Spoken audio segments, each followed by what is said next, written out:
नमस्कार। यह है कहानियों का अद्भुत संसार, किस्सा कहानी। कहानियां जिनमें हम लिखते हैं खुद को।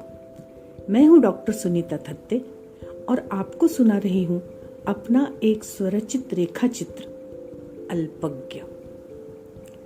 हाल ही में मेरा पदांकन इस तहसील में हुआ था।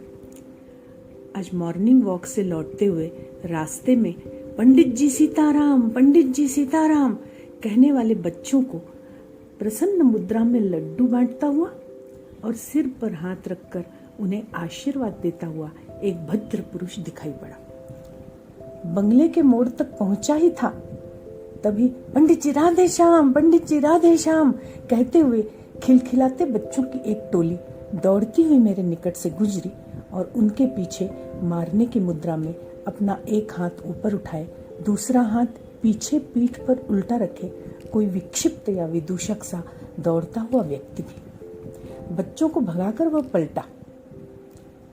अरे, ये तो वही लड्डू बांटने वाला भद्र पुरुष है। मैं मन ही मन बुदबुदाया।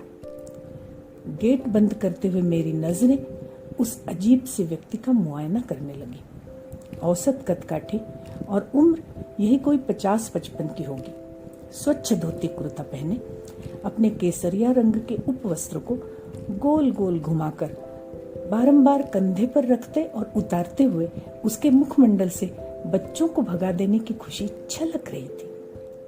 तोते जैसी तीखी नाक, समुंदर सी गहरी आंखें, गेहुआ रंग, चौड़े ललाट पर वैष्णव पंथ का बड़ा सा चंदन का तिलक, अधपके बालों वाली साधुओं जैसी दाढ़ी मूछ, सिर पर लंबी शिखा, आंखों पर मोटी काली फ्रेम का चौकोर चश्मा और पैरों में नीले रंग की हवाई चप्पल पहने वह अपनी ही धुन में चला जा रहा था। एक दिन फिर मेरी जीप के सामने यही वाकया होने पर मेरे ड्राइवर दिनेश ने बताया कि वे सामने वाले राम मंदिर के परौआ महाराज हैं, जो सीताराम कहने से खुश होते हैं और राधे श्याम कहने पर मारने को दौड़ते हैं, पर हैं बहुत ज्ञानी। सारी तहसील में उनका मान है। राधे श्याम नामधारी मुझे उनकी अल्पज्ञता पर तरस आया। अरे काहे के ज्ञानी? भगवान विष्णु के अवतार राम और श्याम कोई अलग है क्या? पुजारी होकर इतनी सी बात उनको कैसे समझ में नहीं आती? किसी दिन इन संत की महाशय की ब्रेन वॉशिंग करनी ही पड़ेगी। ऐसा विचार मन में आते ही अपने ज्ञान के दर्प से मेरी आंखें चमक उठी। अगली ही शाम मैंने जीप मंदिर के पास रुकवाकर मंदिर में प्रवेश किया। मैंने देखा कि पंडित जी एक आसन पर पालथी मारकर सीधे बैठे हुए थे और सधे हुए स्वर में वैदिक ऋचाओं का पाठ बड़ी तन्मयता से कर रहे थे। मंत्रों के उदात्त अनुदात्त आदि स्वरों के अनुसार ऊपर नीचे और दाएं बाएं हस्त संचालन करते और गर्दन हिलाते इस वेद पाठी ब्राह्मण का रूप आज कुछ निराला व तेजस्वी लगा। कोई और होता तो मैं श्रद्धावनत हो जाता, पर इस सनकी के लिए भाव नहीं जागे। मैं तो जो समझाने आया था वो बड़ा महत्वपूर्ण मुद्दा था। भगवान के दर्शन कर तथा पूरे मंदिर का निरीक्षण और प्रदक्षिणा कर वापस आया तो पाठ हो चुका था। दिनेश ने जैसे ही उनसे मेरा परिचय कराया, मैंने उन्हें बोलने का मौका दिए बिना तुरंत राम और श्याम का अभेद समझाते हुए ढेर सारा ज्ञान परोस दिया और उनके विचित्र व्यवहार पर आपत्ति जताई। मेरी बातों को ध्यानपूर्वक सुनने के बाद पंडित जी हंसकर बोले, आप भी गच्चा खा गए नायब तहसीलदार साहब। मैं राधे श्याम सुनकर चिढ़ता नहीं हूँ, बस चिढ़ने का नाटक करके एक ही तीर से अनेक निशाने साधता हूँ।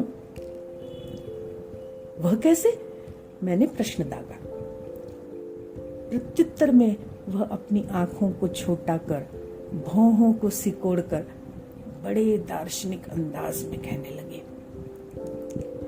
मेरे इस नाटक से अच्छे बच्चे सीताराम और नटखट व उद्दंड बच्चे भी राधे श्याम कहकर भगवान का नामस्मरण करते हैं और इस बहाने नियमित मंदिर आते हैं। मंदिर में प्रसाद के रूप में आए चढ़ावे का वितरण हो जाता है।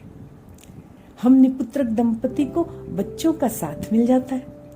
उनके पीछे दौड़ने से मेरा व्यायाम हो जाता है और आम जन का मनोरंजन। इस नाटक से थोड़ा लोकहित हो जाता है और मेरा समय भी मजे में कट जाता है।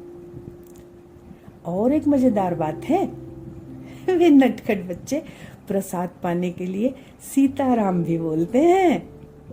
समझे कुछ आप राधे श्याम जी?